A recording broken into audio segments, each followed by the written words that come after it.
बोल्नका लागि समय दिनुभएकोमा यहाँलाई धन्यवाद भन्न चाहन्छु।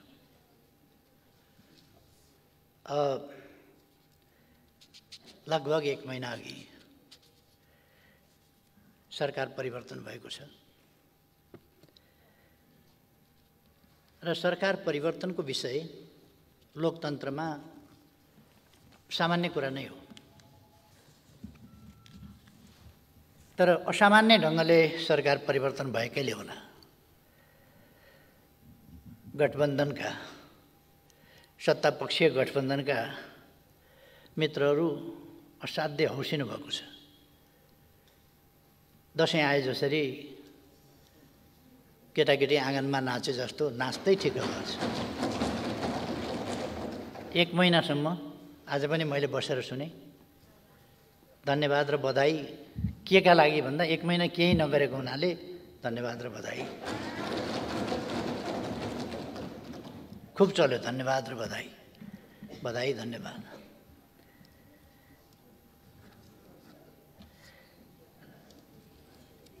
केही नगरेको भन्दाखेरि पनि केही गरेको पनि छ। म अलिकति पछि आउँला। सुकुम्बासी आयोग जस्ता, भूमिहीन आयोग जस्ता बन्द गरेर तिनीहरूको घाँटी सेर्ने काम भएकै छ, त्यता पछि आउँला।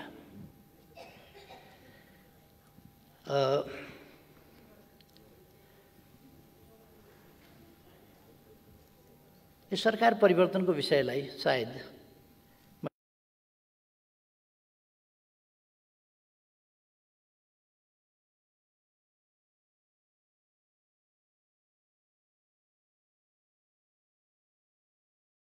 मैले अघि भने जस्तै असामान्य ढङ्गले यो परिवर्तन भएको हुनाले होला यसलाई विकृत क्रियाकलापहरू त्यसबाट सरकार परिवर्तन हुने स्थिति बन्यो हो। त्यसमा पनि म अलिकति पछि जाउँला।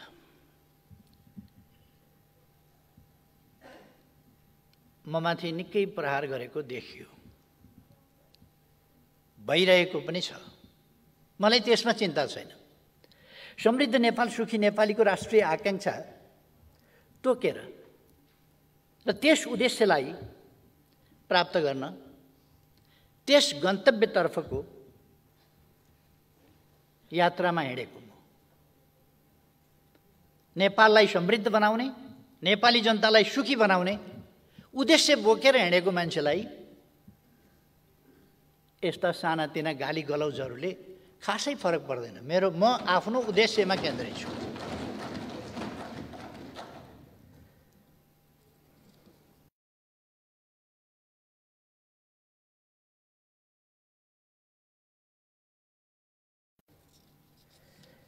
मेरा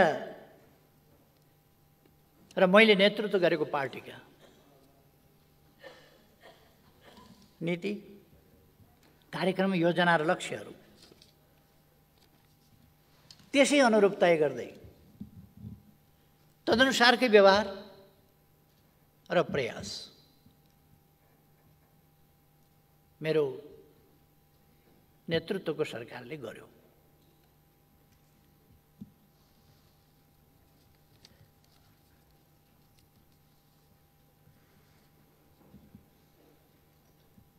मैले त्यो उद्देश्य प्राप्त गर्नका लागि, समृद्ध नेपाल सुखी नेपालीको राष्ट्रिय आकांक्षा प्राप्त गर्नका लागि बहुतै उदार मनाका साथ, फराकिलो भावनाका साथ, लचिलापनका साथ चुनावी तालमेल, कुनै अपवित्र ढङ्गले होइन, पार्टी एकीकरण अपवित्र ढङ्गले गरिएको होइन, राम्रो उद्देश्यका साथ गरिएको थियो। र त्यसै गरी प्रतिपक्षसँग पनि संवाद र सहमतिको सम्मानपूर्ण व्यवहार र अभ्यास गरिएको थियो।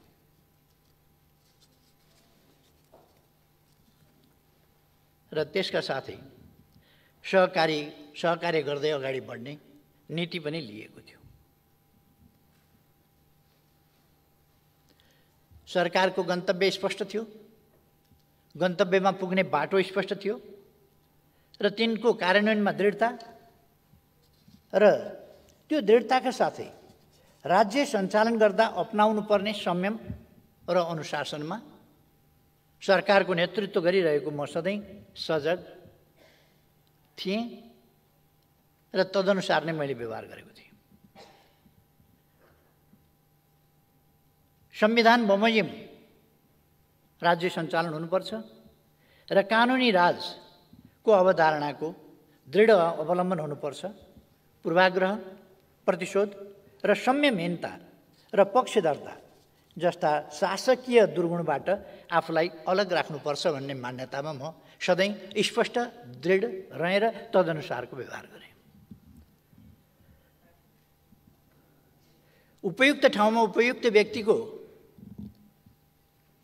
नियुक्ति, पदस्थापन स्वच्छ र पारदर्शी प्रतिस्पर्धाबाट गर्ने र राज्य सञ्चालनका नशाबाट कृपावादको छायासम्म, नातावाद कृपावादको छायासम्म पर्न नदिने मेरा नीति रहे।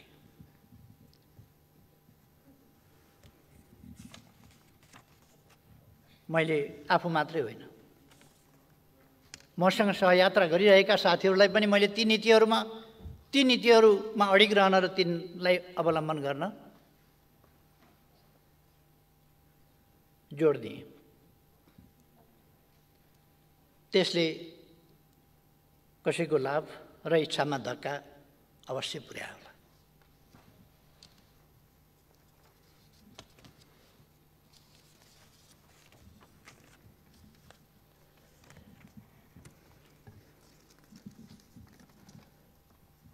केही व्यक्तिहरूका इच्छामा मेरा नीतिहरूले जो मैले गलत कुराहरूसँग सम्झौता गरिनँ त्यसले तुच्छरापात पनि भयो होला।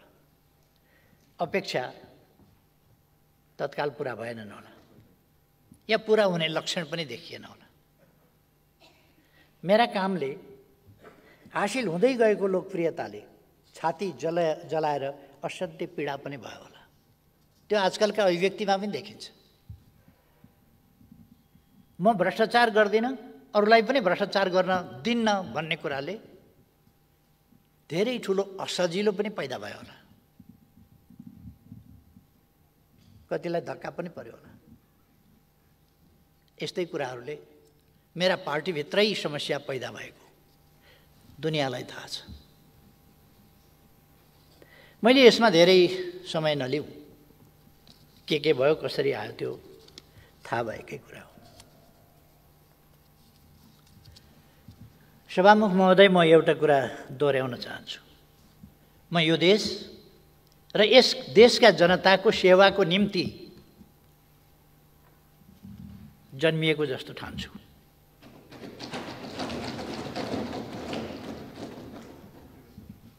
म प्रधानमन्त्री हुन जन्मिएको होइन, काम गर्दै जाँदा प्रधानमन्त्री पनि भएँ। प्रधानमन्त्री त म थिइनँ नि त। 64 वर्षको उमेरसम्म त प्रधानमन्त्री थिइनँ। भइयो।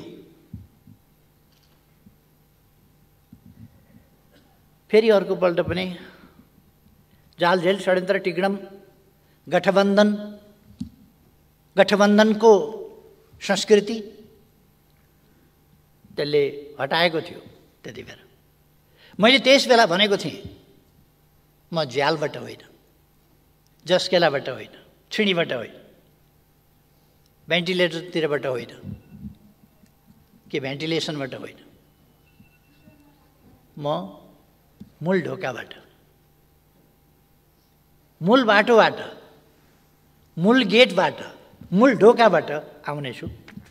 फेरि पनि सुनिराख्नु भए हुन्छ। पहिले पनि मैले भनेको थिएँ, फेरि पनि सुनिराख्नु भए हुन्छ। असाधारण जनमतका साथ फेरि पनि मूल बाटो, मूल गेट, मूल ढोकाबाट फेरि पनि प्रवेश गरेको छु।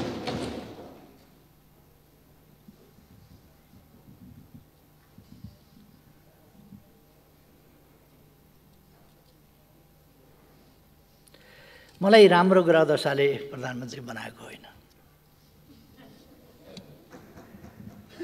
मेरा काम हेरेर नेपाली जनताले मत दिएर प्रधानमन्त्री बनाएको। नेपाली जनताले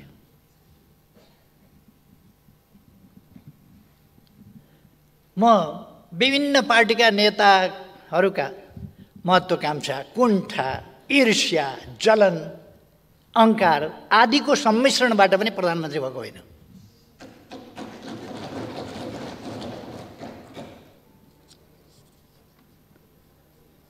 विभिन्न स्वार्थहरूको प्राप्तिका प्रयासहरूको सङ्ग्रह, गठजोडबाट पनि प्रधानमन्त्री भएको होइन।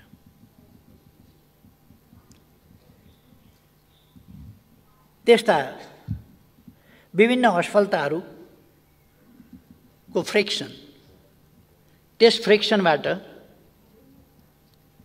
उछिटिएर मेरो भागमा प्रधानमन्त्री पनि आएको होइन।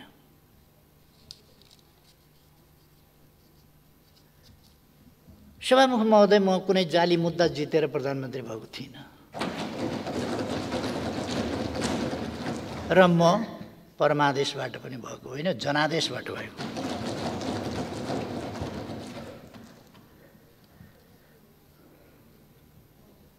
प्रधानमन्त्रीको पदमा विश्वास गर्छु, दाइजो, दान दातव्य वा जजमानबाट, जजमानीबाट प्राप्त हुने चिज होइन।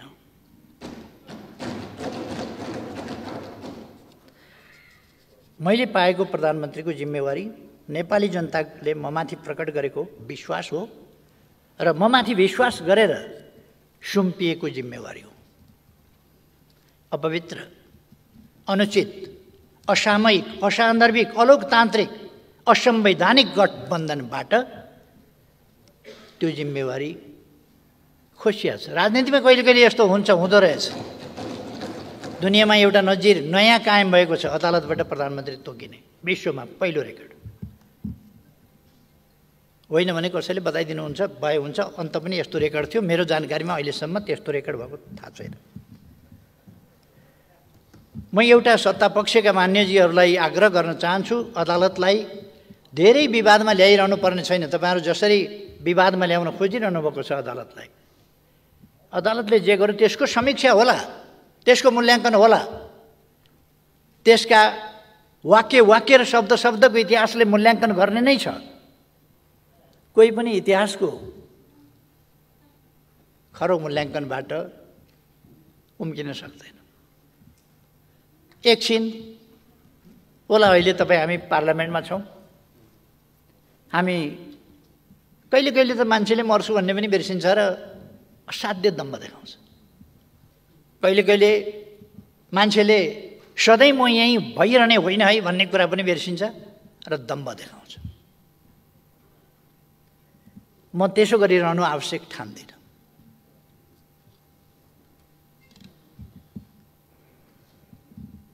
त्यसर्थ मलाई प्रधानमन्त्रीबाट हट्नु परेकोमा किञ्चित चिन्ता छैन। चिन्ता अदालत जस्तो सबैले विश्वास गर्नुपर्ने संस्थाको विश्वासमा कमी नहोस्। जनताले भरोसा गर्ने संस्थाहरू, राज्यका विभिन्न अङ्गहरूका बीचमा सन्तुलन र नियन्त्रणको स्थिति असन्तुलित नहोस्। कुनै पनि अङ्ग र निकायले आफ्ना सीमाहरू उल्लङ्घन नगरोस्। मेरो चिन्ता त्यसमा छ। मेरो चिन्ता लोकतन्त्रमाथि छ। लोकतान्त्रिक संस्थाका विभिन्न लोकतान्त्रिक प्रणालीका विभिन्न संस्थाहरू आफ्ना मर्यादा र ठाउँमा बसेर काम गरून्। मेरो चिन्ता त्यस कुरामा छ। मेरो चिन्ता शान्ति, सुशासन र विकासको बाटो समातिसकेको देश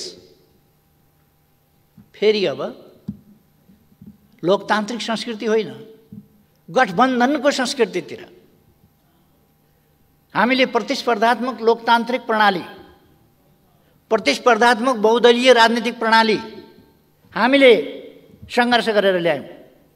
त्यो प्रणालीबाट, त्यो संस्कृतिबाट, त्यो लोकतान्त्रिक संस्कृतिबाट बद्दा अलोकतान्त्रिक स्वार्थहरूको गठबन्धनको संस्कृतितर्फ देश जान थाल्यो।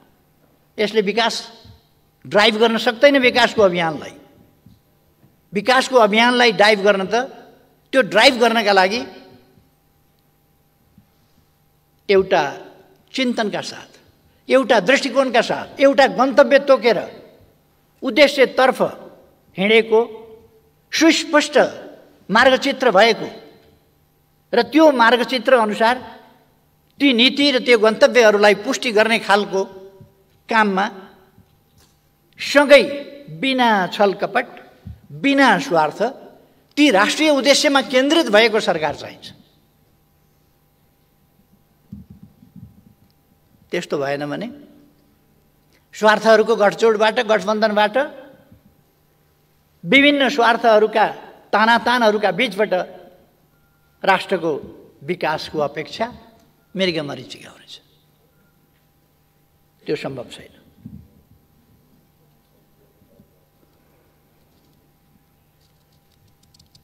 विकासको बाटो समातिसकेको, शान्तिको बाटो समातिसकेको, सुशासनको बाटो समातिसकेको, एउटा जनतामा एउटा आशा भरोसाको परिस्थिति निर्माण गरिसकेको अवस्थामा अब देशको भविष्य के होला? स्पष्ट छ। 1 महिनाको समय त खेर गयो। बहुत राम्रो गठजोड छ तपाईहरुको। सरकार त बन्न सकेन, पुरा हुन सकेन। कति 4 जना मन्त्री कति लिएर हिँड्नु भएको छ। सबै मन्त्रालय आफै कहाँ राख्नु भएको छ। मन्त्रालय दिनभरिमा घुमेर पनि भ्याउनुहुन्न। अनि के हुन्छ? 1 महिनाको समय त खेर गयो। शुभकामनाको लहर अब 14-15 महिना अरु चल्नेछ। बधाईको लहर पनि 14-15 महिना चल्नेछ। प्रतिपक्षलाई गाली गर्ने पनि 14-15 महिना चल्नेछ। यसैमा 14-15 महिना त जान्छ। भोटोको फेर समातेर आँगनमा नाच्दा नाच्दै जाने भयो तपाईहरुको समय। माया लाग्छ।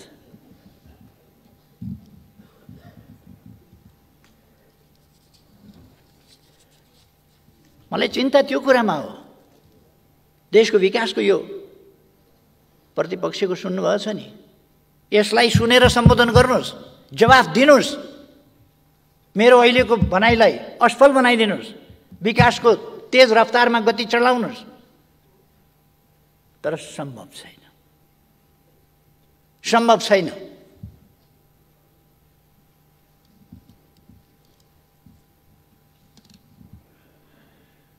लक्षण राम्रो छैन।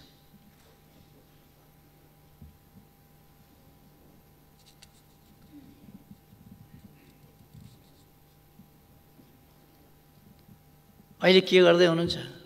सत्ता परिवर्तन हुने बित्तिकै, सरकार परिवर्तन हुने बित्तिकै, परिवर्तित सरकार, अर्को सरकार बन्ने बित्तिकै सत्ता पक्षका नेताहरूले यसै रोस्टमबाट भन्नुभयो, होशियार, म आगो हुँ, म आगो हुँ, मसँग नखेल नत्र भन्नुभयो। मलाई थाहा छ उहाँले विगतमा लगाएको, देशमा लगाएको डढेलो म सम्झिन्छु। उहाँ आगो हो, थाहा छ, डढेलो लगाउनुहुन्छ। तर 1-2 बाल्टी पानीले निभाएको पनि सम्झना रहोस्। यस्तो डढेलो निभाउन ओर्न हामीलाई पनि आउँछ। यस्ता आगो सागो निभाउन पानी खनाउनुपर्छ, पानी। तर प्रतिपक्षलाई धम्क्याउने, सरकार बन्दैछ बाबा, धम्की, म आगो हुँ, धम्की, मसँग नखेल, धम्की।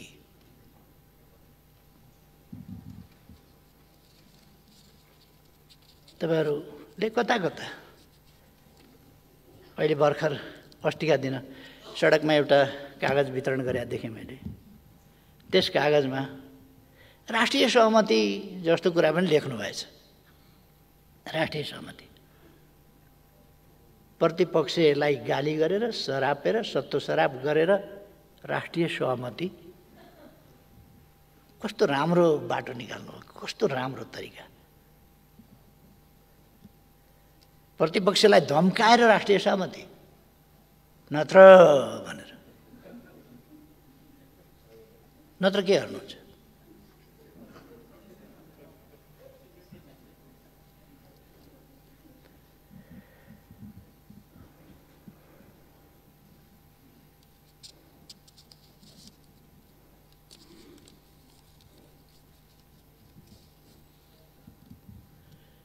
अघिल्लो सरकारका पालाका निकै बदखुवाई गर्न खोज्नुभयो। आज पनि कतिपय सांसदहरूले अलिअलि बोल्न पनि सत्तापक्षले तालिम दिँदैन क्या, हुन पनि कुन पार्टीलाई दिने कसलाई दिने तालिम पनि अचम्मै होला नि त त्यहाँ पनि। अघिल्लो सरकारले राजनीतिक समस्याहरू जो देशका मूल राजनीतिक समस्याहरू हुन् ती राजनीतिक समस्याहरूको समाधान गर्यो। विखण्डनवाद समाप्त गर्यो, वार्ताद्वारा विखण्डवाद समाप्त गर्यो, हिंसा राजनीतिक अभिष्ट प्राप्तिको लागि हिंसाको बाटो अपनाइरहेका समूहसँग संवाद गरेर उनीहरूलाई शान्तिपूर्ण राजनीतिको मूलधारमा ल्यायो। प्राय लगानी मैत्री वातावरणको कुरा चल्छ। त्यो अस्तिका दिन बेलुका बाँडेको सडकतिर कतै बाँडेको कागज, त्यसमा लगानी मैत्री वातावरण बनाउनका लागि निजी क्षेत्रसँग सहकारी गरेर लगानी मैत्री वातावरण बनाउने, यो स्वदेशी लगानी मैत्री भनेको हो कि विदेशी लगानी मैत्री भने हो? विदेशी लगानी मैत्री वातावरण बनाउने हो भने देशमा शान्ति सुव्यवस्था हुनुपर्दछ, हिंसा अन्त्य गर्नुपर्दछ, एक्सटर्सन रोक्नुपर्दछ।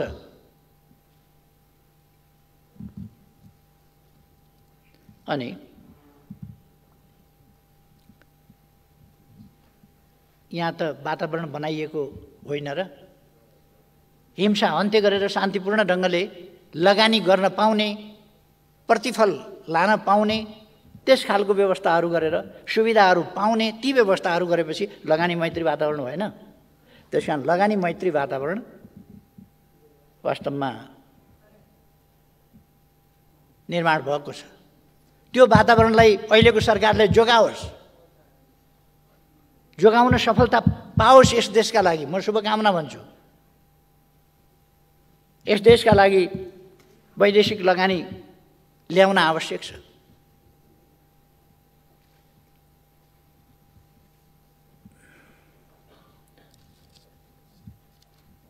संविधानको सर्वस्वीकार्यताको बेसरी चर्चा चल्थ्यो। आज संविधानको सर्वस्वीकार्यता संविधान संशोधनको सन्दर्भमा होस् या अरू सन्दर्भमा होस्, राजनीतिक सन्दर्भमा होस्, संविधानको सर्वस्वीकार्यतामा अब समस्या छैन। सबैले संविधान स्वीकारेको छ।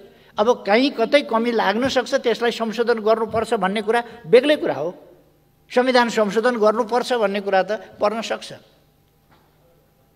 आवश्यकता पर्यो भने संविधान संशोधन हुन सक्छ, गर्नुपर्छ, त्यो स्वाभाविक कुरा हो। त्यसलाई संविधानको अस्वीकार्यता भन्न सकिँदैन। तर आज संविधानको स्वीकार्यता सर्वस्वीकार्यता भनेको छ। थरुहटसँगका समस्याहरू समाधान भएका छन्। अरूसँग यस्ता सहमतिहरू र यस्ता राजनीतिक उपलब्धिहरूको महत्त्व अहिलेको सरकारले बुझोस् भन्ने मेरो आग्रह छ। राजनीतिक उपलब्धिहरूको महत्त्व बुझोस् र यस्ता कुराहरूलाई सरकार भनेको एउटा निरन्तरताको कुरा पनि हो। अर्को सरकार फेरियो भने त्यस अघिल्ला सरकारले गरेका काम कारबाहीहरू, नीति निर्णयहरू, ती राम्रा कुराहरूलाई अगाडि बढाउनुपर्छ।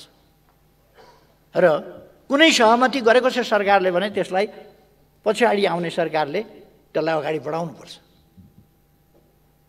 हिजो जुन विभिन्न राजनीतिक शक्तिहरूसँग अघिल्लो सरकारले सहमति गरेर ठुला उपलब्धिहरू हासिल गरेको छ, ती उपलब्धिहरूलाई कदर गर्नुपर्छ, तिनलाई कार्यान्वयन बाँकी रहेकाहरूलाई कार्यान्वयनमा लानुपर्छ। त्यतापट्टि म ध्यानाकर्षण गर्न चाहन्छु। अन्तर्राष्ट्रिय सम्बन्धमा गरेका उपलब्धिहरू, राष्ट्रियताको सन्दर्भमा गरेका उपलब्धिहरू, राष्ट्रिय भूमिलाई, आफ्नो देशको भूभागलाई सामेल गरेर नक्सा जारी गरिएको, संविधानको अनुसूचीमा परिवर्तन गरिएको, संविधान संशोधन गरिएको, त्यसमा राष्ट्रलाई एकजुट बनाइएको, यी उपलब्धिहरू आज त सत्ता पक्षले बाहिरबाट धम्काउने र गोलाबारी गर्ने गरेको छ। संवादहीनताको स्थिति छ। सत्तापक्ष प्रतिपक्षको संवादहीनताको स्थिति छ। अहिले सत्तापक्ष उन्मादमा छ। ठेगान लगाइदिन्छौँ भन्ने उन्मादमा छ। संवादहीनताको स्थिति छ। तर हिजो अन्तर्राष्ट्रिय क्षेत्रमा, अन्तर्राष्ट्रिय सम्बन्धका क्षेत्रमा छिमेकीहरूसँग पारस्परिक लाभ, पारस्परिक सम्मानको आधारमा गरिएका सन्तुलित छिमेक सम्बन्ध, सन्तुलित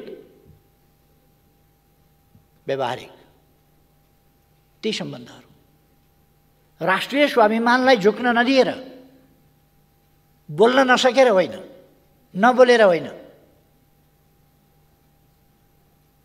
सभामुख महोदयले आज भन्नुभयो, सरकारले सकेसम्म छिटै छानबिन गरेर भएको तथ्य के हो, दार्चुलाको ट्विनबाट झरेर मरेको व्यक्ति, त्यसमा पनि अलिकति भ्रम पनि फिजाउनु भएको छ। फेरि केपी ओलीको समयमा ट्विन हटाउँछु भन्थ्यो, त्यो ठेका लागिसकेको कुरा हो। त्यसभन्दा अगाडि, म आउनुभन्दा अगाडि उता इन्डिया सरकारले कुनै पनि पुल बनाउन पारिपट्टि सहमति दिँदैनथ्यो। मैले कुरा गरेर सहमति लिएपछि ट्विनहरू विस्थापन भएका छन्, पुलहरू बनेका छन् र त्यो त सम्माननीय प्रधानमन्त्रीजीलाई थाहा छ। उहाँको घरबाट पारिपट्टि पिथौरागढ जानु पर्यो भने अघिल्लो सरकारले हालिदिएको पुल तरेर जानुपर्छ।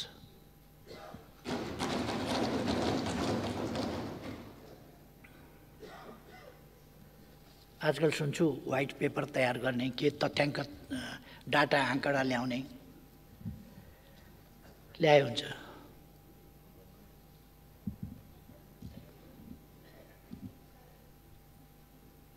अघिल्लो सरकारले गरेका कामहरू तपाईहरुले नचाहेर पनि कतिपय कामलाई निरन्तरता दिन बाध्य हुनुहुन्छ। सुरुदेखि नै सामाजिक सुरक्षाका कुराहरूमा कतिपय पक्षको सहमति होइन। आज तपाईहरु एउटा लोक कल्याणकारी राज्यको अवधारणामा पनि सहमत भएको जस्तो देखिन्छ। एउटा सभामुख महोदय, यो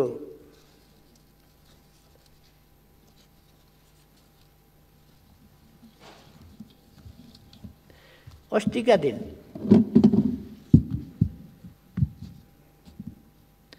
चौबीस गते बेलुका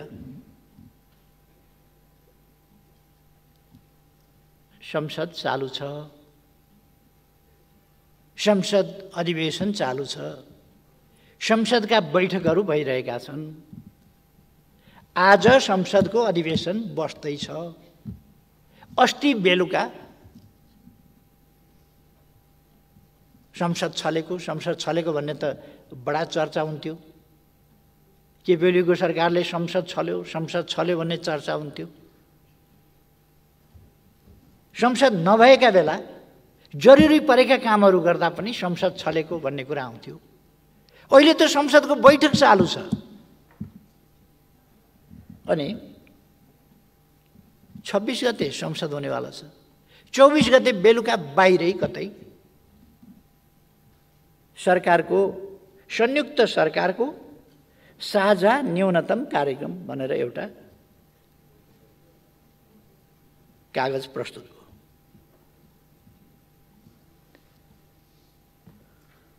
संयुक्त सरकारको साझा न्यूनतम कार्यक्रम। संयुक्त सरकारको न्यूनतम कार्यक्रम भनेपछि यो साझा सहकारी किन लेख्नु पर्यो? यो साझा सरकारको कार्यक्रम हो कि साझा कार्यक्रम हो? साझाको कार्यक्रम हो। संयुक्त सरकारको साझा। संयुक्त सरकारको भनेपछि त त्यो सरकारको त आइसक्यो त्यहाँ। साझा भए पनि, संयुक्त भए पनि, सगोलको भए पनि, जेसुकै भइसके पनि आयो। फेरि साझा। संसद छलेर। संसद किन छल्नु पर्यो? आज किन प्रस्तुत गर्न सक्नु भएन? सरकारले आज किन संसदमा प्रस्तुत गरेन? त्यसलाई कुनै मान्यता दिने कि नदिने? त्यो सरकारले पेश गरेको हो भनेर ठान्ने कि नठान्ने? किनभने संसदमा त आएन। संसद चलिरहेका बेला छलेर किन गर्नु पर्यो? सायद तपाईहरुको गहिरो समझदारीको कारणले सबै नेताहरू फोटोमा आउनु पर्ने होला। यहाँ पेश गर्दाखेरि एकजनाले पेश गर्नुपर्ने होला, सरकारको तर्फबाट पेश गर्नुपर्ने होला। अनि ओहदामा नभएको, सरकारी ओहदामा नभएको मान्छेको त फोटो नआउला। त्यसो भएर गठबन्धन भन्ने छ नि, गठबन्धनको फोटो आउनै पर्यो। अर्को पनि त्यस्तो व्यवस्था तपाईहरुको एउटा छ नि, चलिराखेको छ नि, हुन्छ हुँदैनको सरकार सञ्चालनको संयन्त्र। तर यो संयुक्त सरकारको साझा न्यूनतम कार्यक्रममा मैले हेरेँ, विभिन्न अनुहारहरू खोजेँ, विभिन्न अनुहार देखिन्छ। नेपाली कांग्रेसको अनुहार कहीँ पनि छैन। अचम्म लाग्यो। नेपाली कांग्रेसको अनुहार कतै छैन यसमा, नीतिमा छैन, कार्यक्रममा छैन, केहीमा पनि छैन। पोलिसी शिफ्ट, प्याराडाइम शिफ्ट, के शिफ्ट हो? यो राम्रै कुरा हो। यो संयुक्त सरकारको साझा न्यूनतम कार्यक्रम यसले साना मसिना कुरा गरेको छ। अहिलेको गठबन्धन सरकारमा हुँदा एमसीसी गर्नुभएको थियो जस्तो लाग्छ तपाईहरुले। एमसीसी गर्नुभएको थियो। एमसीसी को बारेमा त यो संयुक्त सरकारको साझा न्यूनतम कार्यक्रम, एमसीसी बिर्सिनु भयो क्या? एमसीसी त यहाँ त खै मैले त देखिनँ यता कतै। एमसीसी छैन कहीँ।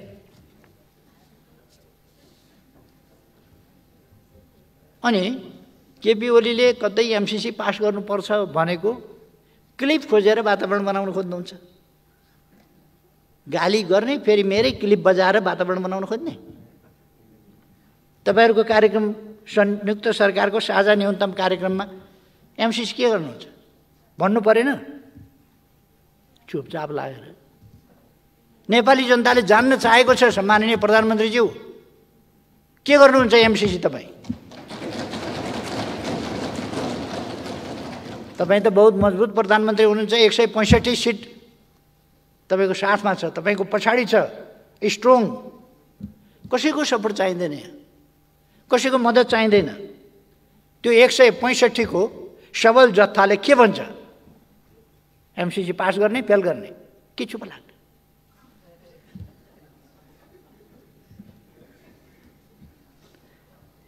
त्यही भएर म भन्छु जस्केलाबाट छिर्ने आदत नगरौँ। सरकारमा त छिरियो, सबै कुरामा जस्केला।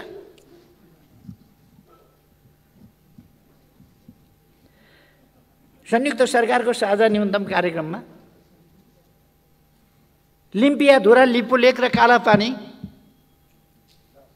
भारतसँग वार्ता गरेर फिर्ता ल्याउँछु भन्न किन सक्नु भएन तपाईले?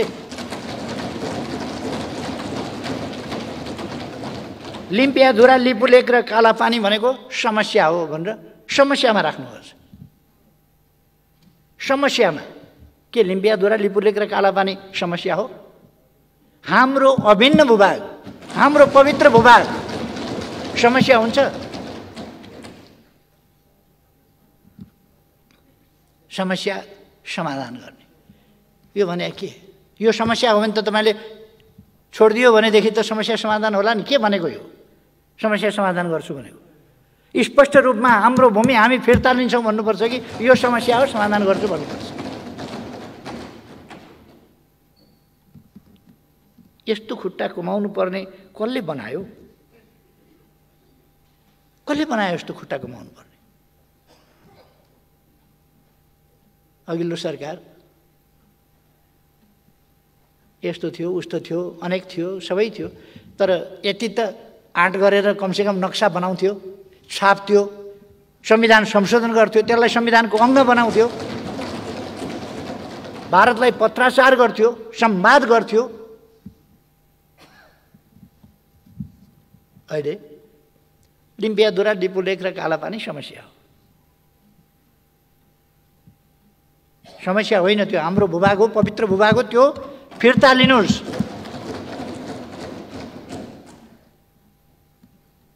त्यो छोड्ने अधिकार कसैलाई छैन त्यो भूभाग।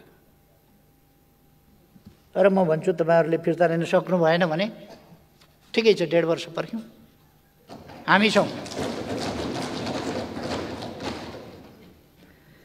एउटा शब्दावली लेख्नु भएको छ यो साझा न्यूनतम कार्यक्रम संयुक्त सरकारको।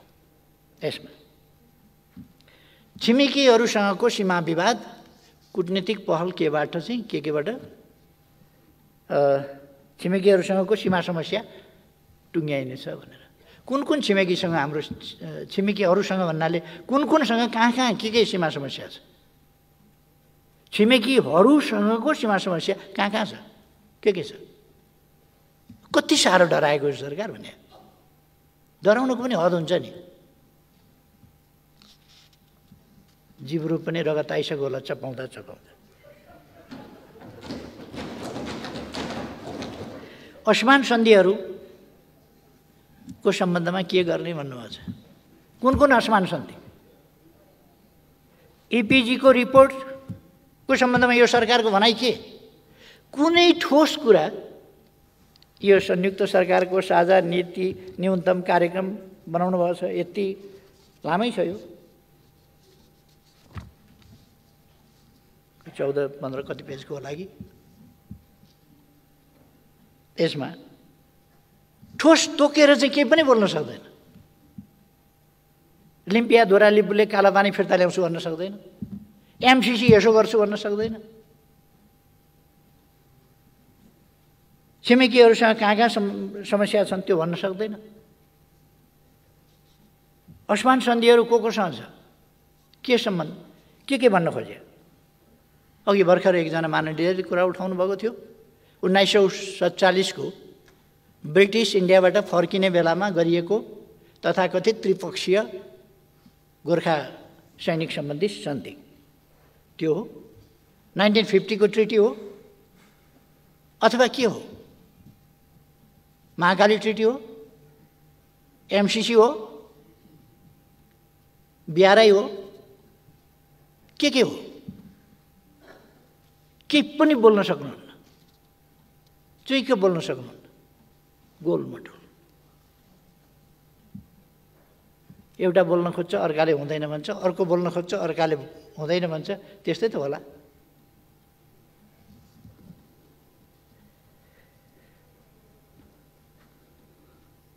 तपाईहरु यति बोल्न नसक्ने त होइन, कमसेकम मेरो विश्वास मैले लगाएको कमसेकम आरोप नि एमसिसी किन बिर्सियो भन्ने, कमसेकम सम्माननीय प्रधानमन्त्रीज्यू ठोक्केर भन्नुहोस् त, एमसिसी को सम्बन्धमा यो नीति हो सरकारको, दिनुस् जवाफ। भन्नुहोस् लिम्पिया दुरालिपुलेक र कालापानी वार्ता गरेर फिर्ता ल्याउँछु, लेखाइमा तलमाथि केही भयो होला, यो हो नीति भन्नुहोस्। छिमेकी कुन छिमेकीसँग कहाँ कुन सीमा समस्या हो त्यो तोकेर भन्नुहोस्। असमान सन्धि कुन कुन भन्न खोजे हो भन्नुहोस्।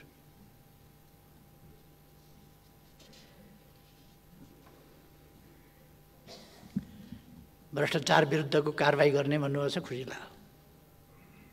खुसी लाग्यो कारबाही थाल्ने र कारबाही अगाडि बढाउने भनेर, छानबिन गर्ने र कारबाही बढाउने भनेर राम्रो कुरा हो। यो अब साँच्चै हुन्छ कि त अगाडिदेखि त्यो भ्रष्टाचारका थुप्रै कुराहरू उठिराखेका छन्। उठ्या छ, क्यान्टनमेन्टको यत्रो कुरा पनि उठेकै छ। यसपल्ट पक्कै पनि यत्रो गठबन्धनको सरकारले यस कुराको छिनोफानो गरेर नेपाली जनतालाई जवाफ दिनेछ। क्यान्टनमेन्टको छानबिन गर्छु,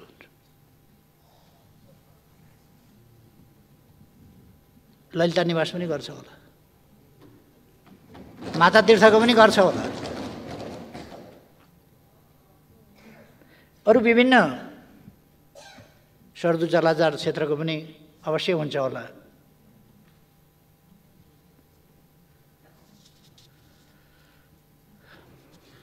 मैले आशा मात्रै गरौँ। यो कुनै राजनीतिक प्रतिशोधका लागि बोल्न खोजिएको, धम्काउन खोजिएको विषय होइन होला। सभामुख महोदय, यसमा द्वन्द्व पीडितलाई सम्मान गर्ने पनि भनेको छ। द्वन्द्व पीडितलाई सम्मान। पहिलो कुरो, द्वन्द्व पीडितहरूलाई न्याय दिनुहोस्। तपाईँले बुट्टे खादा उडाइदिएर अल्मल्याउन खोजेको द्वन्द्व पीडितहरूलाई? घाइतेहरूको उपचार गराउँछु भन्नुहोस् न, शरीरमा गोली भएकाहरूको गोली निकाल्छु भन्नुहोस् न। यदि सरकार सक्दैन भने शरीरमा गोली भएकाहरूलाई नेकपा एमालेको केन्द्रीय कार्यालय थापाथलीमा छ अहिले, त्यहाँ पठाइदिनुहोस्, म गर्छु।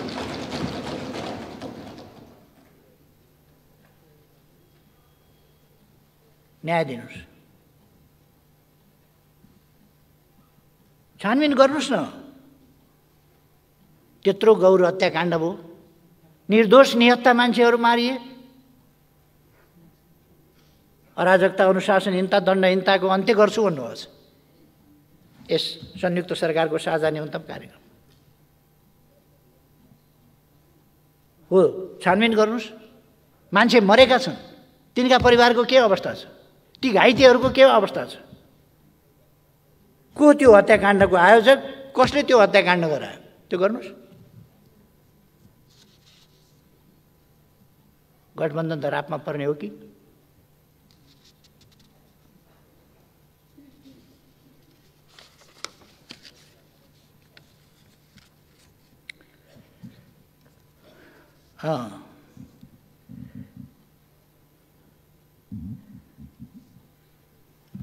अब लोकतान्त्रिक संस्कृति होइन, तपाईँहरूले आपसी संवाद, सहमति र सहकार्य मार्फत गठबन्धनको संस्कृति विकास गर्न। लोकतान्त्रिक संस्कृति होइन, गठबन्धनको, अपवित्र स्वार्थका लेनदेनको, देशप्रति समर्पित होइन, एउटा नीति कार्यक्रम बोकेको होइन।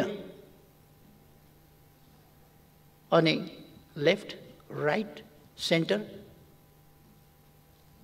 अगाडि पछाडि, दायाँ बायाँ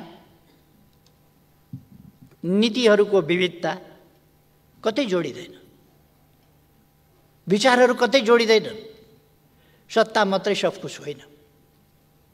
सत्ता देशको सेवा गर्ने, देशलाई अगाडि बढाउने एउटा माध्यम हुनुपर्दछ। सरकार देश सेवाको माध्यम हुनुपर्दछ, विकासको इन्स्ट्रुमेन्ट हुनुपर्दछ, सुशासनका लागि इन्स्ट्रुमेन्ट हुनुपर्दछ। सरकार स्वार्थहरू बाँडचुँड गरेर भाग शान्ति जय नेपाल गर्ने होइन।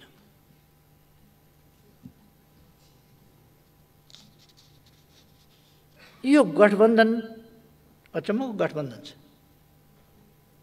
कहिले 5 दलीय भनेर सुन्छु, पार्लियामेन्टमा दल हेर्छु, मेरो दल त त्यसमा छैन। स्मरण रहोस्, नेकपा एमाले गठबन्धनमा छैन, प्रतिपक्षमा छ।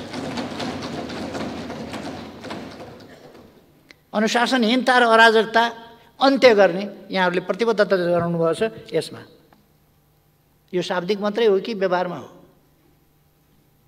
पार्लियामेन्टभित्रको अनुशासनहीनता र अराजकता, त्यसलाई नियन्त्रण गर्ने काम चाहिँ सत्तापक्षको हुन्छ कि हुँदैन? कि त्यसलाई बखप गर्ने सत्ताको लागि? पार्टी फुटाएर सरकार गिराउने बनाउने खालका खेल, किनबेच आदि कुराहरूका खेल, यिनले लोकतान्त्रिक संस्कृतिलाई बढावा दिँदैन।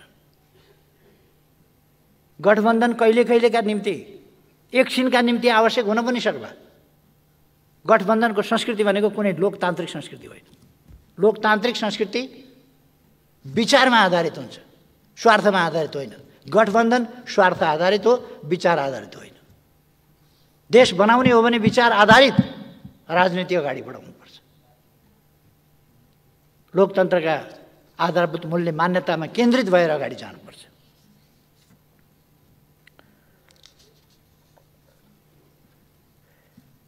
तपाईँहरूले यहाँ कहिले कहिले 5 दल भन्नुभएको छ। अहिले यहाँ चाहिँ नेपाली काङ्ग्रेस, नेपाल कम्युनिस्ट पार्टी, माओवादी केन्द्र र जनता समाजवादी पार्टी नेपाल तथा संयुक्त सरकारलाई समर्थन गर्ने दलहरूको हुन् ती। दलहरू कहाँबाट आए? पार्लियामेन्टमा गन्दा त देखिँदैन। राप्रपाले तपाईँहरूलाई समर्थन गरेर देख्दिनँ, नेमकिपाले तपाईँहरूलाई समर्थन गरेर देख्दिनँ, नेकपा एमाले समर्थन गरेको देख्दिनँ। अनि दलहरू कहाँबाट आए तपाईँहरूलाई समर्थन गर्ने? यो पार्लियामेन्टमा त निश्चित दल होला नि त। दलहरू कहाँबाट आए? कि विगतमा गरेका वा भविष्यमा गर्ने? त्यो पनि जोड्नुभएको हो अपेक्षाका साथ। यहाँ तपाईँहरूले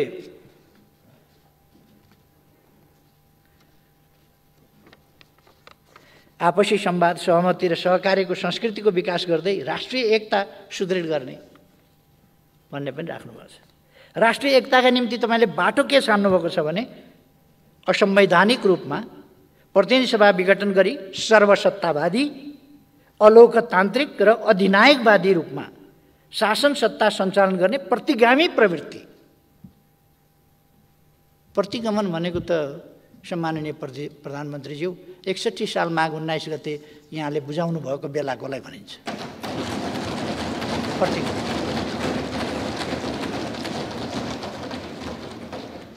प्रतिगमन कहाँबाट आयो? प्रतिगमन संविधानसम्म ढङ्गले सिफारिस भएको छ, संविधानसम्म ढङ्गले विघटन भएको छ।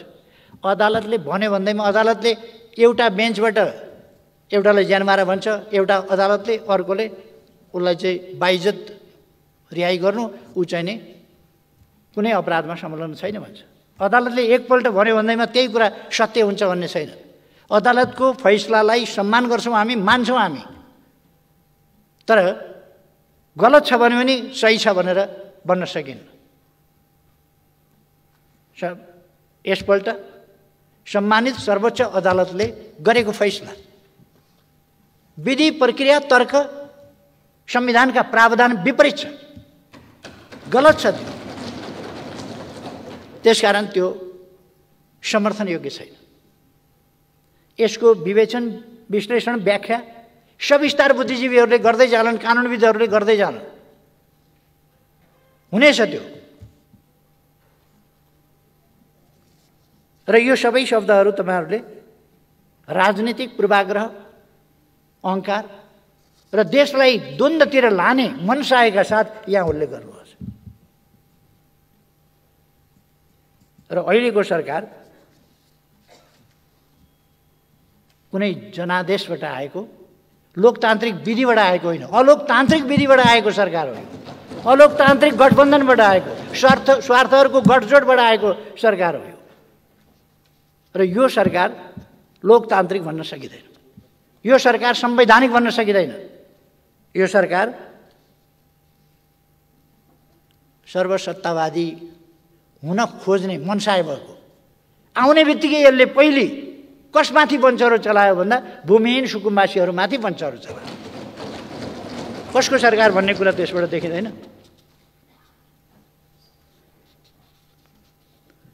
कस्तो कुरा गर्नुभएको छ भने सङ्घीय लोकतान्त्रिक गणतन्त्र, संविधान र संसदको रक्षार्थ भएको सङ्घर्षको भावना।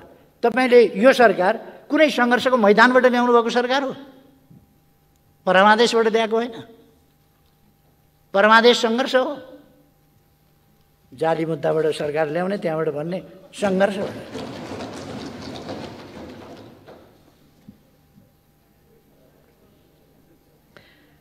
सरकारका, संयुक्त सरकारका प्राथमिकताहरू राख्नुभएको छ। प्राथमिकता त भूमिहीन सुकुम्बासीहरूका समस्या समाधान गर्न नदिनु, त्यसलाई रोक्नु, तिनीहरूमाथि वञ्चरो चलाउनु, आयोग विघटन गर्नु रहेछ नि त वास्तविक त। अनि के लेख्या यो बुँदाहरू चाहिँ यहाँ के बुँदा लेख्या? काम त त्यही हो नि त। तपाईँको प्राथमिकता के हो भन्दाखेरि गरिबमाथि हाना वञ्चरो, त्यही होइन तपाईँको प्राथमिकता। अनि भन्दाखेरि चाहिँ अरू प्राथमिक हेरेँ मैले। यो सुकुम्बासी आयोग विघटन गर्ने, गरिबलाई चाहिँ मार हान्ने गरिबको बिचल्ली पार्ने प्राथमिकतामा छ कि छैन भनेर हेरेको सबै नकली कुरा छ। प्राथमिकता सकली कुरै छैन। कर्मचारी पञ्चनी गर्ने,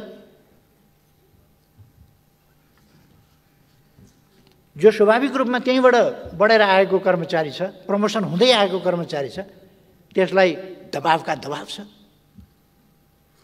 राजीनामा गर कि गर भनेको छ।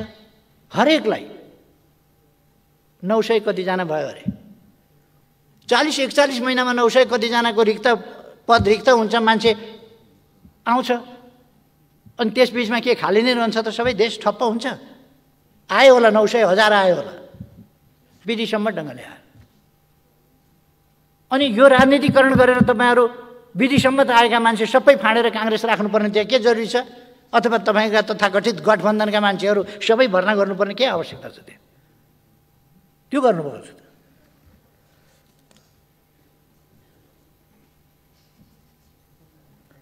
यो खोपलाई महत्त्वपूर्ण रूपमा राख्न खोज्नुभएको छ। आगामी चैत मध्यान्तसम्ममा खोप लगाउन योग्य सबैलाई खोप निःशुल्क खोपको व्यवस्था गर्ने भन्नु छ। निःशुल्क खोपको व्यवस्था गर्न लाग्या हो? अहिले लाग्नुभएको हो?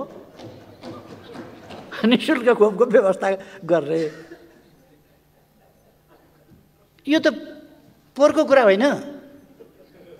अघिल्लो सरकारले निःशुल्क गरेको छैन। परीक्षण निःशुल्क गर्ने सुरु गर्न लाग्नुभएको हो। निःशुल्क परीक्षण, अब फिस नलिने, यस्तो झुट कुराहरू पनि राख्ने। निःशुल्क खोपको अभ्यासलाई निरन्तरता दिइनेछ भन्न त्यति पनि सत्य बोल्न कस्तो आँट नभएको अचम्म लाग्छ। खोप त ल्याइदिएको छ त, मेरो सरकारले खोप ल्याइदिएको छ, खोप त थुपार दिएको छ। किन चैतसम्म लगाउनुहुन्छ? लगाउनलाई चैतसम्म किन पर्खिनुहुन्छ? कुरो लाउनुहोस् न छिटो छिटो। लगभग 1 करोड खोप स्टकमा छ। आउँदैछ, एकैचोटि ल्याएर त राख्न भएन, त्यो आउँदैछ, आइरहेको छ।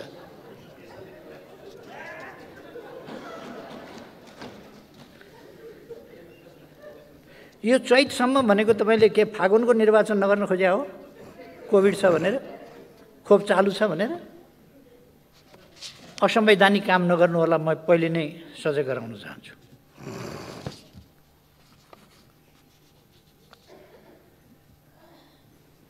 यो संसदमा विचाराधीन विधेयकहरू टुङ्गो लगाउने भन्ने राख्नुभएको रहेछ नीति कार्यक्रममा। अनि यो 1 महिनासम्म के हेर्नुभएको त? संसद बिजनेस नपाएर यस्तो छ। हप्ता 10 दिनमा एकपल्ट बस्छ, बधाई शुभकामनाको ओहिरो आउँछ। विधेयक किन पेश नगरे? किन पास नगरे? नागरिकहरू नागरिकता नपाएर हैरान छन्। 3 वर्षसम्म समितिमा अड्काएर राखियो। समितिमा अड्काएर 3 वर्षसम्म राखियो एउटा विधेयक। नागरिकले नागरिकता पाएका छैन। पहाडमा होस्, तराईमा होस्, हिमाली भेगमा होस्, जहाँसुकै पाएका छैनन्। यस्तो अवस्थामा अध्यादेशबाट भए पनि नागरिकता दिएर सबभन्दा ठुलो कुरो संविधानको उल्लङ्घन भएको छैन, कानुनको उल्लङ्घन भएको छैन, संविधानको मर्म र भावना विपरीत भएको छैन। संविधान बमोजिम अध्यादेश जारी गरिएको छ। संविधानको प्रावधान कानुन नभएर लागू हुन सकेका थिएन, त्यस प्रावधानलाई लागू गरिएको छ। कानुन बमोजिम। अनि त्यसलाई पनि खारेज गर्नुभयो। कति मान्छे आत्महत्या गर्ने स्थितिमा छन्। कति युवाहरू पढ्न पाएका छैनन्। कति युवाहरूले जब पाएका छैनन्। कतिले विदेश गएर पढ्न राजधानी पाएका छैनन्। संवेदनशील हुनु पर्दैन? अनि अध्यादेशबाट नागरिकता दिने कानुन ल्याउँदा त्यो उद्यम भयो। अब कानुन त कमसेकम त्यो ल्याउनुहोस् न त। त्यो तपाईँले ल्याउन सक्नुहुन्न सम्माननीय प्रधानमन्त्रीज्यू, सक्नुहुन्न। किनभने तपाईँको यो गठबन्धन छ नि, यो देश र जनताका लागि होइन, जनताको समस्या समाधान गर्न होइन, यो मिलिजुली खानका लागि हो। धरापमा पर्छ, धरापमा पर्छ। यो त्यस कारण सक्नुहुन्न। तर म भन्छु सरकारले यो ऐन तुरुन्त पास गर्नुपर्छ, तुरुन्त। यहाँ पेश गर्नुहोस् भनेपछि तपाईँले अधिवेशन बन्द गरिदिने बेर छैन।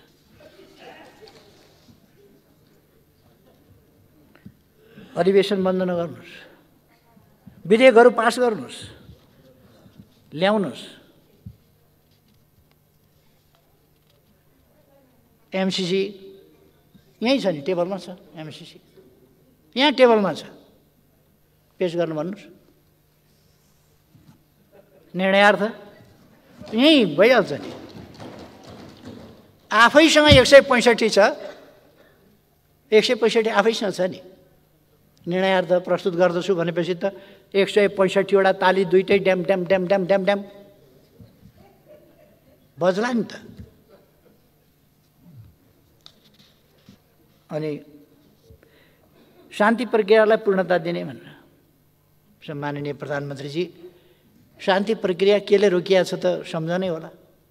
म प्रधानमन्त्री हुँदा मैले त्यति बेला 2 जना साथीहरूलाई भने, बढी सम्बन्धित तपाईँहरू हुनुहुन्छ, तपाईँहरू जे भन्नुहुन्छ त्यही गर्ने, जो भन्नुहुन्छ त्यही नियुक्त गर्ने काम होस्। त्यसै अनुसार नियुक्त गरे होइन मान्छे, त्यसै अनुसार नियुक्त गरिदिएको हो। जो भन्यो त्यही। मैले नाम होतन ठेगाना हेरिनँ, यहाँहरूले हेर्नुभयो। तर ती आयोगहरू किन त्यसरी निष्प्रभावी र निष्क्रिय बनाइए? सरकार नटेर्ने आयोगहरू। यो अल्मल्याउने खालका कुराहरू किन हुन्छन् यसरी?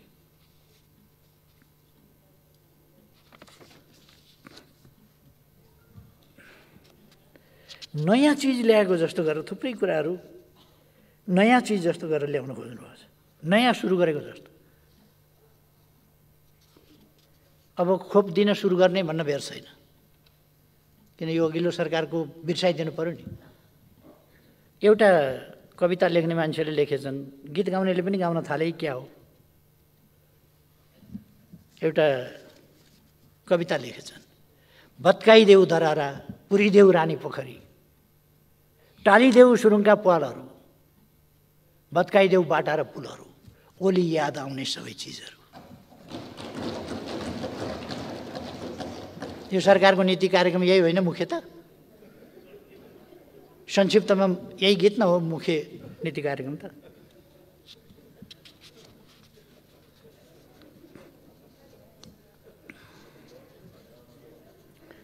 एउटा तपाईँहरूले सधैँ भन्दै आउने गर्नुभएको छ, स्वास्थ्य सामग्री खरिदमा भएको अनियमितताको छानबिन गर्ने र दोषी देखिएका व्यक्ति संस्था उप कानुनी कारबाही गर्ने। मेरो आग्रह छ, गर्नुहोस्, दोषीलाई कारबाही गर्नुहोस्। अलिक अगाडिदेखि पनि छानबिन गर्नुहोस् है। वीर हस्पिटलमा थन्किएर बसेका छन् मेसिनहरू, एमआरआई मेसिनहरू, सिटी स्क्यानहरू थन्किएर बसेका छन्। एयरपोर्टमा थुप्रै सामग्रीहरू थन्किएर बसेका छन्, नचाहिने सामग्रीहरू। यस्ता थुप्रै कुराहरूका स्वास्थ्य सम्बन्धी भनौँ, विभिन्न समयका घोटालाहरू छानबिन गर्नुहोस् है। एउटा अचम्म लाग्यो मलाई, सुरक्षा नीतिमा आवश्यक परिमार्जन गरी, सुरक्षा नीति भनेको दिनदिनै परिमार्जन गर्ने कुरा होइन, हरेक सरकार परिवर्तन हुँदा परिमार्जन गर्ने विषय होइन। यो हल्का फुल्का ढङ्गले नलिन सुरक्षा नीतिलाई, र यसलाई डेभिएटेड हुन नदिन म आग्रह गर्न चाहन्छु। तपाईँको सम्माननीय प्रधानमन्त्रीज्यू, यहाँको गठबन्धनमा मैले विभिन्न कलर्स देखाएको छु। ती कलर्स, ती रङहरू यो सुरक्षा नीति, विदेश नीति यस्ता कुराहरूमा प्रतिबिम्बित हुनु हुँदैन। राष्ट्रिय नीति त्यसमा जानुपर्छ। राष्ट्रिय हित प्रतिकूल रहेका सन्धि सम्झौताहरूको बारेमा मैले अघि नै भने, यो कुन कुन भनेको हो भन्ने कुरा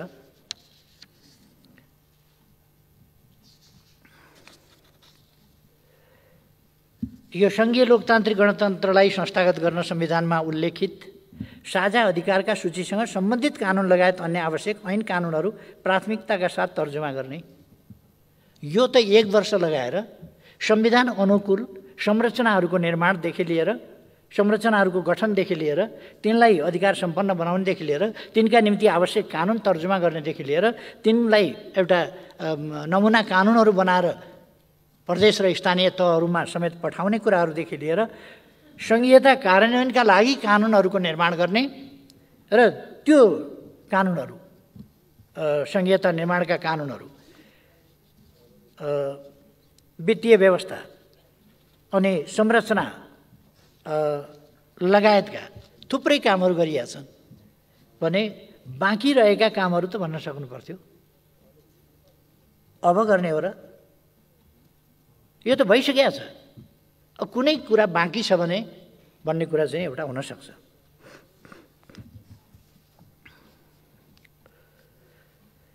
कतिवटा कुरा चाहिँ नि अर्थहीन ढङ्गले लेखेको छ। प्रदेश र स्थानीय तहलाई संविधान बमोजिम अधिकार सम्पन्न बनाउन आवश्यक कार्य गर्ने जस्ता कुराहरू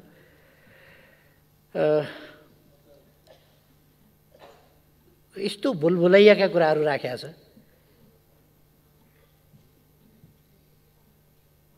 मौलिक हकको प्रभावकारी रूपमा कार्यान्वयन गर्न राज्यको भूमिका अभिवृद्धि गर्ने भनेको के हो? यो ठोस रूपमा के बुझ्ने? यसलाई भुलभुलैया जनता हलमा ल्याउने कुरा।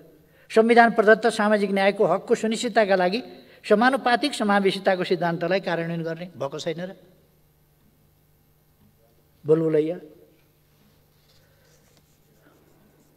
यो विधेयक पारित गराउने भन्ने त थुप्रै विधेयकै पिछेका पारित गराउने भन्ने थुप्रै ठाउँमा 5-7 ठाउँमा यसरी लेख्नुभएको रहेछ। विधेयक पारित गराउने भन्ने कुरा चाहिँ लेख्नै पर्ने थिएन, यो कुरुक्क गराइदेखि हुन्थ्यो।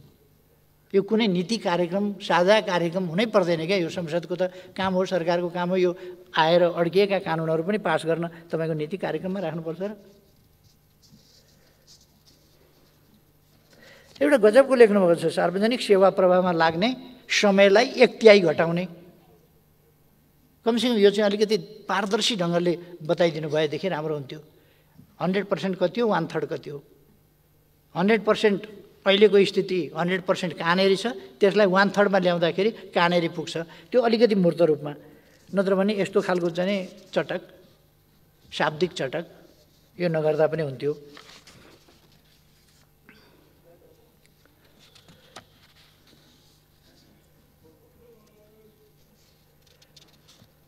एउटा कुरा चाहिँ नि बुझिएन यहाँ। यो सशस्त्र सङ्घर्षको सन्दर्भमा गिरफ्तार गरिएका बन्दीहरूलाई बृहत शान्ति सम्झौताको भावना अनुसार रिहा गर्ने, यो कुन मितिकोलाई भनेको, कुन अवधिकोलाई भनेको, कसलाई भनेको हो?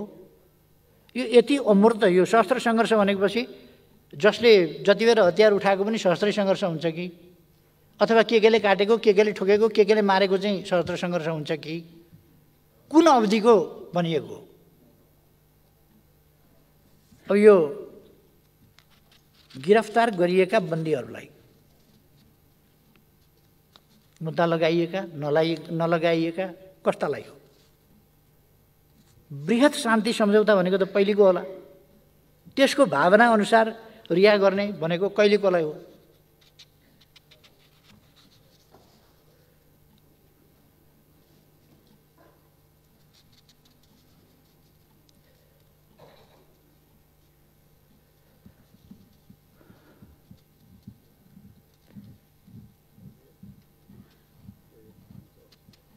यो लाल आयोगको प्रतिवेदन सार्वजनिक गर्ने भन्नुभएको छ, त्यो त यसमा लेखेर यो कति समयका लागि हो? यो सरकार छैन्जेलका लागि हो कि कहिलेका लागि हो? यो भन्नुपर्छ लाल आयोगको प्रतिवेदन थपक्क ल्याएर पेस गर्दा हुँदैन, अनि कार्यक्रममा राख्नुपर्छ। पेस गर्नुहोस् न, कमसेकम सुन्न पाइयोस्। अहिले पठाएर ल्याउन लागे हुन्छ पेस गर्नलाई। कत्रो ठुलो किन राखिराख्या? यहाँ लाल आयोगको प्रतिवेदन ल्याउनुहोस् न, पेस गर्नुहोस् न, यहाँ सार्वजनिक गरौँ न।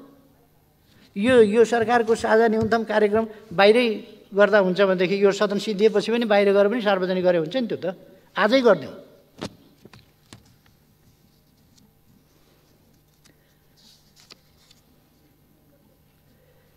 2 नम्बरमा चाहिँ तपाईँ सशस्त्र सङ्घर्षको सन्दर्भमा गिरफ्तार जति सबैलाई छोड्ने भन्नुहुन्छ।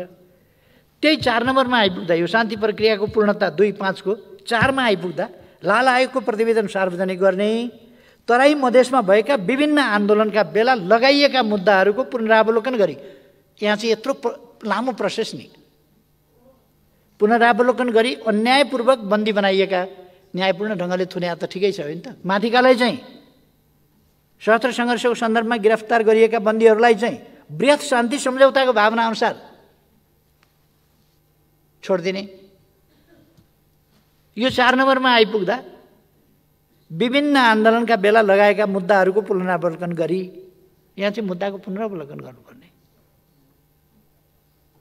अन्यायपूर्वक बन्दी बनाइएका, न्याय हो कि अन्याय भनेर अदालतले फैसला गर्ने भयो भनेपछि यो त तपाईँहरूले छोड्ने कुरा त रहन्छ। यो शब्दको खेल किन गुमाएको?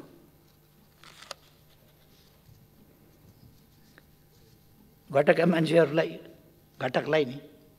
घटकलाई सरकार फुत्किए लागि भन्ने डर होला, यो कुरै बोल्न त सक्दैन नि। यो त जनतालाई ढाँट्ने कुरा मात्रै हो।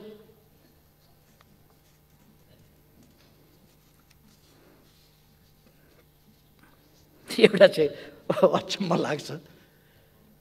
अब बाँकी 15 महिना रहेको छ। अघिल्लो सरकारले अल्पविकसित राष्ट्रबाट विकासशील राष्ट्रमा स्तरोन्नतिका लागि गरेका प्रयासहरू र उपलब्धिहरूबाट स्तरोन्नतिका लागि सिफारिस भएको छ संयुक्त राष्ट्रसङ्घबाट। अहिले विकासशील राष्ट्रमा जानका लागि सिफारिस भएको छ। यहाँ त नेपाललाई विकसित मुलुकको स्तरमा पुर्याउन हो। नातिका पालाको प्रोग्राम यहाँ राख्नुभएको छ। तपाईँको समय 15 महिना छ, 1 महिना गइसक्यो। बधाई खाँदा 15 महिना जाँदैछ। अब तपाईँले बनाउनु भएको छ विकसित राष्ट्र भन्ने। यो 1 वर्षको चाहिँ बनाउनुहोस् न, कमसेकम व्यवहारिक कार्यक्रम 1 वर्षको। सरकारमा पुगेपछि अमरत्व प्राप्त गर्ने भन्ने ठान्ने हो क्या हो? चुनाव त आउँदैछ त।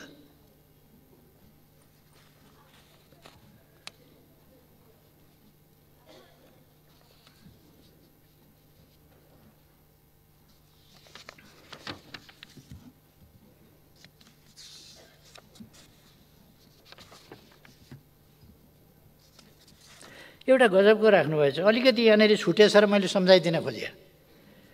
यो कुनको चाहिँ भने आर्थिक नीति तथा कार्यक्रमको 9 बुँदाको अन्तिममा एउटा कुरा राख्नुभएको रहेछ। मुलुकको मध्यभागमा पर्ने गरी एउटा हाइटेक सिटी निर्माणका लागि सम्भाव्यता अध्ययन गर्ने। मध्यभागमा जसो पर्ने गरी, यो लगभग मध्यभागमा होला। यो मध्यबिन्दुभन्दा अलिक पूर्व होला। तपाईँहरूले मतपत्र च्याताएर जिताएको थियो नि, त्यतातिर होला हाइटेक सिटी। राम्रै ल्याउनुभएको छ कार्यक्रम, योजना।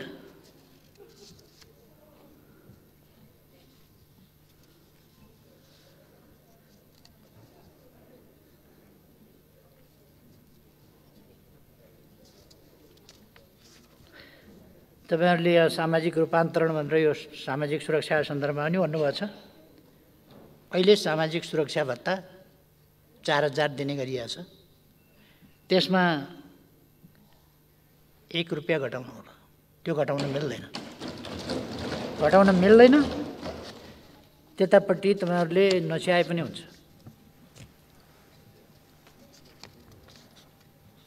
एक ठाउँमा चाहिँ राख्नुभएको छ, राज्यको नीति विपरीत मेडिकल कलेजहरूलाई दिएका सम्बन्धनको पुनरावलोकन गर्ने। भनेपछि यो मेडिकल शिक्षा तपाईँहरूलाई विद्यार्थीहरू खालि विदेश पठाउन रहर। मेडिकल कलेजहरूलाई छानबिन गर्नुहोस्, स्ट्रेन्थेन गर्नुहोस्। मेडिकल कलेजलाई दिएको छानबिन गरेर फिर्ता दिने, सम्बन्धन फिर्ता दिने, चलाउन थालेकाहरूलाई फिर्ता लिने, अब बाँकी चलाउन दिने, मेडिकल हब बनाउने, यहाँ मेडिकल एजुकेसन उपलब्ध गराउने, सस्तोमा मेडिकल एजुकेसन नेपाली जनताका छोराछोरीलाई, गरिबहरूलाई पनि उपलब्ध गराउने। त्यतापट्टि कुरै छैन, खोज्ने मात्रै कुरा छ। इन्जिनियरिङ कलेजलाई स्वीकृति नदिने, मेडिकल कलेजलाई स्वीकृति नदिने, नर्सिङ क्याम्पसहरू बन्द गराउने, नर्सिङ क्याम्पस चलाउन नदिने, अनि टेक्निकल एजुकेसनमा ध्यान दिने भन्ने। कृषि क्याम्पस खोल्न नपाइने, इन्जिनियरिङ खोल्न नपाइने, मेडिकल कलेज खोल्न नपाइने, अनि कुरा क्रान्तिकारी गर्ने। कसको प्रभावबाट यो? मेडिकल माफियाको प्रभावबाट होइन यी सब कुरा भन्दाखेरि मेडिकल माफियाबाट मुक्त गर्न भन्ने, मेडिकल माफियाको चङ्गुलमा परेर मेडिकल कलेजहरू सञ्चालन गर्न नदिने, विदेश विद्यार्थी राम्रा सब्जेक्टहरूमा त नेपालमा त पढ्नै नपाइने, खालि विदेश पठाउनु पर्ने, त्यो वातावरण बनाउने, यी खालका कुराहरू चाहिँ हुन नपाउँ। युवाहरूलाई रोजगारका लागि विदेश पठाउने कुरा पनि त्यत्तिकै छँदैछ। फेरि पलायन हुनबाट रोक्न कार्यक्रम ल्याउने पनि भनेकै छ। यस्ता थुप्रो कुराहरू। विरोधाभास,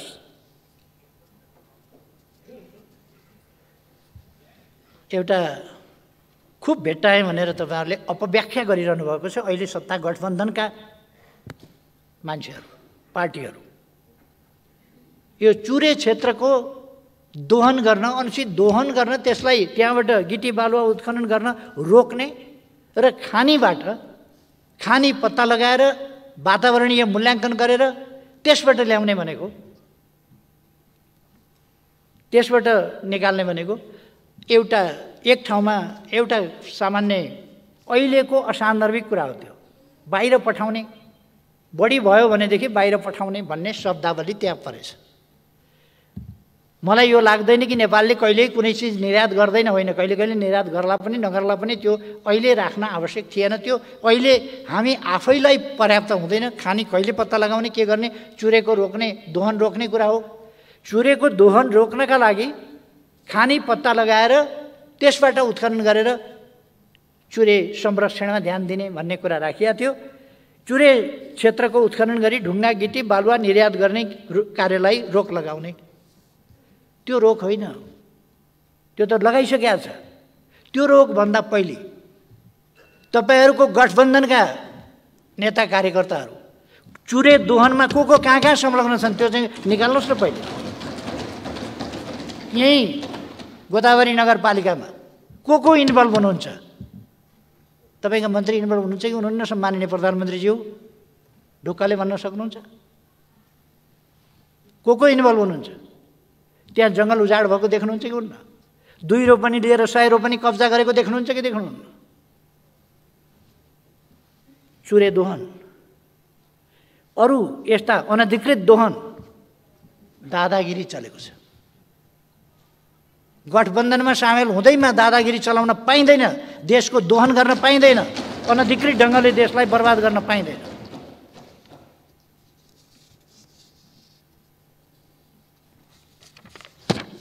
अब सम्माननीय सभामुख महोदय, यहाँ मार्फत म सम्माननीय प्रधानमन्त्रीज्यूलाई एउटा कुरा चाहिँ अलिकति अनुरोध गर्नु पर्यो जस्तो भयो। सम्माननीय प्रधानमन्त्रीज्यू, मेरै पार्टीका केही मान्छेहरू पाउला र खाउला भनेर यहाँका पछि कुदेका छन्। सम्माननीय प्रधानमन्त्रीज्यू, तिनीहरूलाई मन्त्री दिनुहोस् न, किन विलम्ब गर्नुभएको? हिरिक भएका छन् बिचराहरू मन्त्री खानका लागि। प्लिज,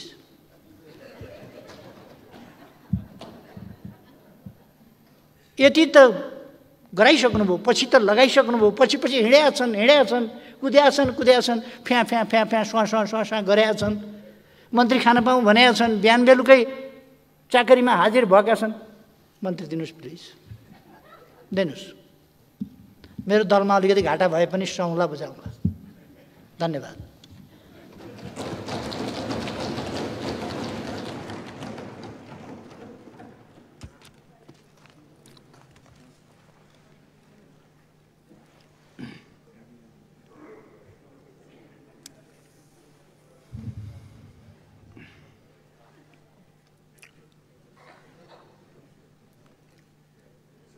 माननीय सदस्यहरू, माननीय अर्थमन्त्री श्री जनार्दन शर्मालाई देशको वर्तमान आर्थिक अवस्था